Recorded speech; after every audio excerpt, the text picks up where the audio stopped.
There is a strange moment on every quantum journey that almost no one talks about. It comes suddenly, often when you feel you're most aligned, most connected, and then, silence. The synchronicities that once felt like breadcrumbs from the universe vanish. The repeating numbers stop appearing on clocks. The chance encounters that mirrored your desires seem to fade, and even your dreams feel quieter. Many people panic here. They think something went wrong. They assume they lost their alignment or fell out of the field. But what if I told you this silence is not the absence of connection? It's the signal that a shift is closer than ever. Think about a symphony. Before the most powerful part of the music, there is often a pause. The musicians freeze, the air becomes heavy, and in that stillness, every listener leans in. The silence isn't empty, it's pregnant with anticipation. In quantum manifestation, the same thing happens. The universe pulls back, not because you're disconnected, but because the field is reorganizing. You are in the pause between movements, and if you can learn to recognize this, you'll stop fighting the silence and begin to use it as your greatest portal. In physics, we see the same principle. Before a particle shifts into a new state, it doesn't move directly from one place to another. It enters superposition, a liminal, uncertain condition where it can be everywhere and nowhere at once. This is the quantum mystery. Uncertainty is not chaos, it is possibility. When your synchronicities pause, you are in that exact space. Your old timeline has not fully dissolved, and your new one has not yet crystallized. You are hovering between realities, and in this moment, the universe is asking you not to panic but to trust. But trust is hard in silence, isn't it? The human mind craves evidence. We are conditioned to look for signs that prove we're on the right path. When the signs disappear, our first instinct is to assume we've failed, that we've lost our connection, or worse, that nothing is happening at all. Yet quantum science tells us the opposite. The moment you cannot see the evidence is the moment when the most is happening behind the scenes.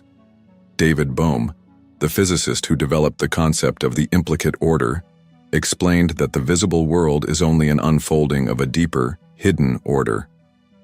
What you call silence is simply the implicate order rearranging itself to birth the next unfoldment. Spiritually, mystics have always known this. The desert fathers and mothers spoke of the dark night of the soul, not as punishment, but as initiation. Neville Goddard said that persistence in the silence is what births the miracle, because imagination works beneath appearances. Even Joe Dispenza teaches that the absence of external confirmation is where your nervous system learns to hold coherence without dependency. You are not losing the field. The field is teaching you to stand in it without needing proof. Imagine the moment before dawn. If you judged the sky only by its darkness, you would believe the sun was never coming. But the silence of night is the guarantee of morning. In the same way, the silence before a quantum jump is the guarantee that the shift is underway. Your higher self is drawing you into stillness, so you can release the addiction to external validation and anchor deeper in your own coherence. So if you're here, if you're noticing fewer synchronicities, if the signs have quieted, if the universe feels strangely still, do not assume you're off track. Quite the opposite. You're in the chamber where transformation is forged. You're in the pause that precedes the leap. And just like the space between heartbeats, this pause is not a mistake. It is essential for life itself. Stay with me, because in the next step, I'll show you why this silence isn't random, why synchronicities stop right before a shift, and how this exact space is where the quantum leap begins. If synchronicities are the universe's way of whispering, why would they suddenly stop right before something big? To understand this, we need to look at both quantum physics and human psychology. In quantum mechanics, the observer effect teaches us that the very act of observation collapses a wave of probability into a particle of reality. Synchronicities are glimpses of that collapse in action, moments when the field bends visibly to meet your awareness. But here's the paradox. If the universe gave you constant synchronicities, your nervous system would never detach from needing proof. You would become addicted to signs instead of to alignment. That is why, right before a major quantum leap, the synchronicities stop. The field is not abandoning you. It's training you to embody your new state without the crutch of external validation. Think of it like riding a bicycle. At first, someone holds the seat for you, giving you balance and reassurance. Those early synchronicities are like that hand, stabilizing, encouraging. But eventually, the hand must let go. The silence is the moment when the hand is released. You may wobble, you may panic, but it is in this release that you prove you can carry your own frequency. Without this phase, you would never master alignment. You would only master dependency. Neuroscience backs this up. Your brain has a system called predictive coding, which constantly creates models of reality based on past experience. Synchronicities disrupt these models. They're anomalies, signs that your consciousness is bending probability. But when a new timeline is about to stabilize, the brain needs time to rewire. In that pause, your subconscious is integrating a new prediction model. To you, it feels like silence. To your brain, it is deep recalibration. This is why many people feel anxious or restless when synchronicities stop. They mistake integration for absence. Spiritually, every tradition echoes this truth. The yogis spoke of pratyahara, the withdrawal of the senses, not as loss, but as preparation for deeper union. Christian mystics describe the silence before revelation as the cloud of unknowing. Neville Goddard explained that you must persist in assumption without any visible proof, because the lack of signs is not the death of your desire, but the gestation of it. Even Joe Dispenza reminds us that coherence is tested when the outer world goes quiet, because that's when your inner world proves it can sustain the frequency alone. So why do synchronicities stop? Because the quantum field is ensuring you can embody the new reality without external props. Imagine if every time you doubted, the universe had to flash you another number on a license plate or send you another random message from a friend. You would never graduate into true mastery. The silence is your graduation moment. It's the universe stepping back and saying, "You already know how to hold this frequency. Now show yourself." There is also a deeper layer. In physics, when a system reaches coherence, external fluctuations naturally reduce. This means the closer you are to your desired timeline, the less noise you perceive. Silence is not the field turning away. It is the signature of coherence increasing. Just like a tuning fork that vibrates steadily once it has found resonance, your life appears quieter not because nothing is happening, but because alignment is smoothing the interference. The trap here is misinterpretation. Most people, when signs stop, spiral into doubt. Maybe I was wrong. Maybe the universe forgot me.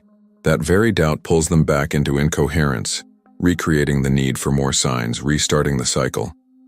But if you understand the silence for what it is, the signal of proximity, you step out of that loop. You stop begging the universe for breadcrumbs and instead become the bread. You live the alignment even when nothing external validates it. And in that state, the leap becomes inevitable. So the next time synchronicities stop, don't panic. Smile. Recognize it for what it is, the threshold, the pause between timelines, the hand letting go of the bicycle seat. This is not the universe abandoning you. It's the universe trusting you. And that trust is the clearest signal you're closer than ever to your quantum shift. Stay with me, because in the next stage we'll go deeper into the science of why your emotions may intensify in this silence, and why turbulence is often the very sign that your breakthrough is near. Have you noticed that right before a major breakthrough, your emotions seem to spike instead of settle? One day you feel unstoppable, as if destiny itself is pulling you forward, and the next you're drenched in doubt, anxiety, or even despair. This emotional roller coaster confuses most people, and many mistake it as a sign they're doing something wrong. But here's the paradox.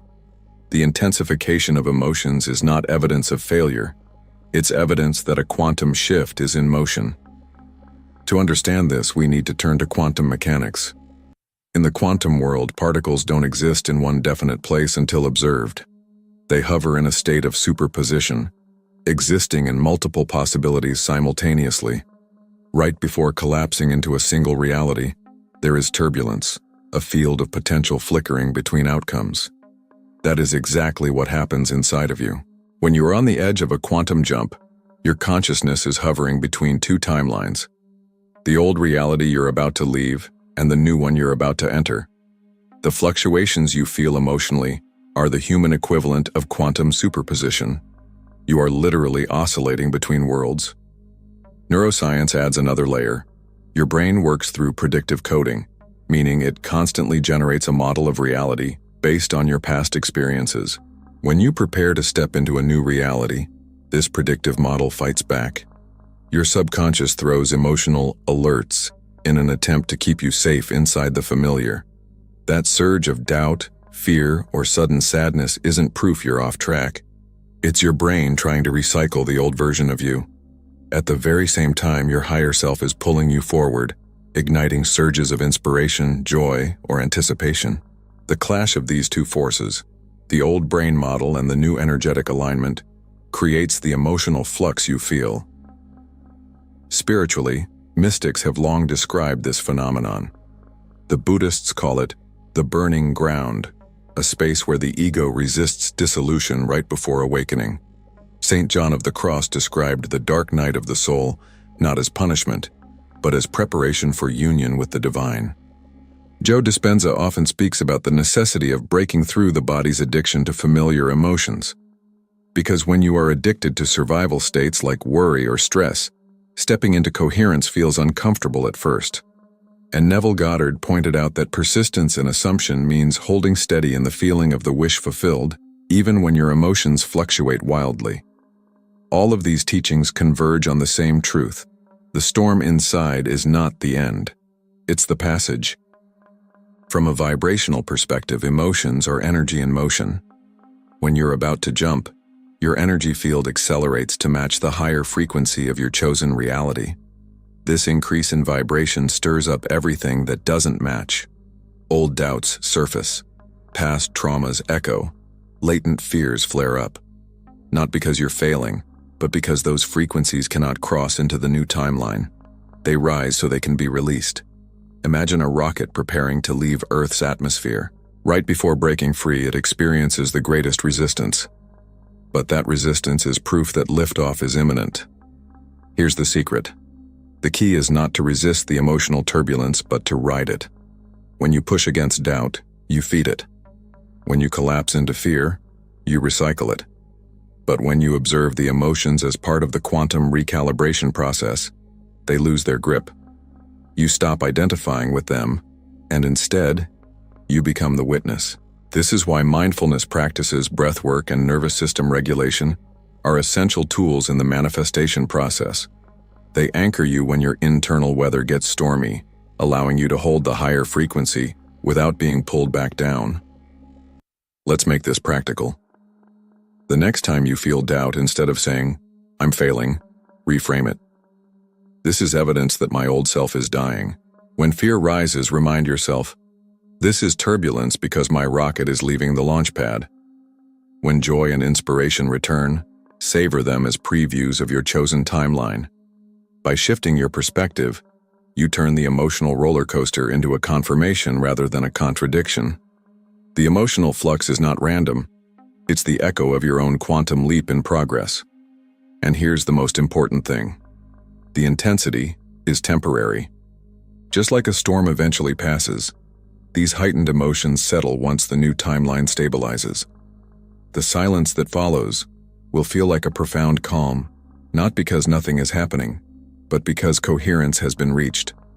That's when manifestation feels effortless. So, if your emotions have been running high lately, don't panic. Celebrate it. Recognize it as the vibrational turbulence that proves your new reality is within reach. Instead of fearing the waves, learn to surf them. Because on the other side of this emotional flux lies the collapse into the timeline you've been calling in. Stay with me. Because in the next phase, we'll explore something most people misunderstand. The so-called final test. It's not the universe punishing you. It's your subconscious offering one last mirror of the old pattern. And once you pass it, the leap becomes inevitable. Most people believe that when life suddenly throws challenges at them right before a breakthrough, it must be the universe testing them. They picture some cosmic examiner grading their worthiness. But here's the truth. The universe doesn't test you, it reflects you. What feels like a final test is actually your own subconscious mind playing out the last echoes of your old identity. It's not external punishment, it's internal patterning. And this is why the very challenges you dread may be the clearest signs that your quantum jump is imminent. Let's break this down through science. Your subconscious is like a predictive coding machine. According to neuroscience, about 95% of your daily behaviors and emotional responses are automatic, running on patterns imprinted by past experiences. When you are on the brink of stepping into a new reality, those patterns activate one last time. Why? Because your brain is trying to hold on to the familiar. It generates familiar scenarios, arguments, fears, doubts, not because they're real threats, but because your nervous system has been wired to equate familiarity with safety. This is why Dr. Bruce Lipton often emphasizes that your subconscious programming is more powerful than your conscious intentions, unless you interrupt the cycle. From a quantum perspective, this final test is simply the collapse of old wave patterns. When a new timeline is about to crystallize, the remnants of the old frequency rise to the surface to be observed. It's similar to resonance in physics. When two frequencies collide, the weaker one eventually dissolves. But before it fades, it makes itself louder. That loudness is what you experience as the final test. Spiritually, mystics across traditions have spoken of this moment. Sufis call it the threshold, the place where the ego resists surrender most fiercely. Neville Goddard explained it as persistence. The universe will mirror your old assumptions until you persist in holding the new one. Joe Dispenza teaches that the body, addicted to familiar emotions, will generate scenarios to tempt you back into stress, anger, or scarcity because that's what it knows. In all traditions, the message is the same. The so-called test is not an obstacle, it's a mirror. Here's what it looks like in real life. You've been meditating, raising your frequency, visualizing abundance. You feel aligned. Suddenly, an unexpected bill arrives, or an argument erupts, or an opportunity collapses. Most people panic and think, it's not working. But this is the exact moment when the quantum field is asking, not with words, but with resonance. Will you respond as your old self, or as your new self? If you react with fear and frustration, you reinforce the old identity. If you remain calm, coherent, and faithful to the frequency of your chosen reality, you demonstrate that you've already shifted. And in that demonstration, the old pattern dissolves. Think of it like a video game. Before advancing to the next level, you often face a final boss. But that boss is not new. It's a magnified version of everything you've already overcome. The universe isn't blocking you. It's showing you, in concentrated form, the old energies you are ready to release. If you can hold steady in alignment, the boss collapses and you move forward. There's a beautiful metaphor in alchemy. Before gold is revealed, the impurities must rise to the surface of the fire. They bubble, they resist, they create chaos. But once they burn off, what remains is pure. Your final test is the bubbling of those impurities, and if you recognize it for what it is, you'll stop fearing the flames and start trusting the purification. The practical key here is awareness. When something challenging arises, instead of asking why is this happening to me? Ask, what version of me is this asking me to embody? That simple shift reframes the experience from punishment to initiation. Your old patterns are surfacing to give you one last chance to choose differently. And every time you choose differently, you anchor more deeply into your quantum shift. So let me make this crystal clear. The challenge you're facing right now may not be a setback. It may be the sign that you're only steps away from collapsing your new reality. The frustration you feel, the doubt that creeps in, the temptation to fall into old habits, these are not signs of failure. They are signs of proximity. They are the shadows cast by the light of your new timeline right on the horizon. If this resonates, anchor it right now. Write in the comments, I'm ready to pass the test. Not because the universe demands it, but because you're declaring it to yourself. That declaration is your signal to the field that the old story no longer rules you. It is the conscious alignment that collapses the past and locks in the future. Stay with me, because in the next phase, we'll explore what happens immediately after the test, the energetic calm, the reset of your nervous system, and the unmistakable clarity that you've already leapt. When the final echoes of your old self have surfaced and you've chosen to respond differently, something extraordinary happens. Your nervous system resets. It's almost as if your body exhales a tension you didn't even realize you'd been carrying. This reset is not just emotional relief.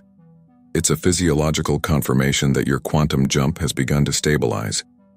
You move from chaos to coherence, from survival to creation. And if you've ever experienced that strange, deep calm after a storm, you know exactly what I'm describing.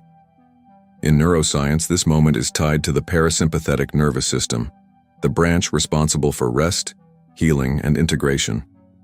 For most people, daily life is dominated by the sympathetic nervous system, the fight-or-flight response, where cortisol and adrenaline keep the body on high alert. But when you stop reacting to old patterns and embody your new frequency instead, your body shifts into parasympathetic dominance. Heart rate slows, breath deepens, immune function strengthens. Dr. Joe Dispenza calls this shift moving from survival into creation. It's the state where the body no longer signals danger, but alignment. Quantum physics gives us another lens. Before a system stabilizes into a new state, it passes through turbulence. In nonlinear dynamics, this is known as a bifurcation point, the moment where one trajectory dissolves and another emerges. Your nervous system is the interface that translates that turbulence into physical sensation. When you persist in coherence, the turbulence collapses and your body recognizes the new trajectory as its baseline. That's why the calm that follows feels so deep.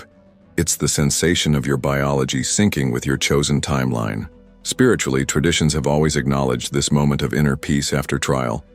In Zen Buddhism, it's described as satori, a sudden glimpse of awakening, where everything feels lighter, more connected. In Christian mysticism, it's the peace that surpasses understanding. The language may differ, but the essence is the same. After you've surrendered your old self, you experience not just mental relief, but an embodied confirmation that you are new. Here's how it shows up in everyday life. The argument that once would have kept you spiraling in anger suddenly feels irrelevant. The financial stress that used to send you into panic now feels manageable, even neutral. The craving to chase, control, or obsess quiets down, and in its place comes a gentle trust. It's not that problems vanish instantly, it's that your nervous system no longer interprets them as threats, and when you're no longer broadcasting fear, the field responds with new opportunities, synchronicities, and solutions that match your elevated state. This reset also has a profound impact on your biology. Research on heart-brain coherence, pioneered by the HeartMath Institute, shows that when your heart rhythms become smooth and coherent, your brain waves follow. The result is improved cognition, emotional stability, and heightened intuition. Essentially, your body becomes a finely tuned antenna for the quantum field. You perceive more possibilities, attract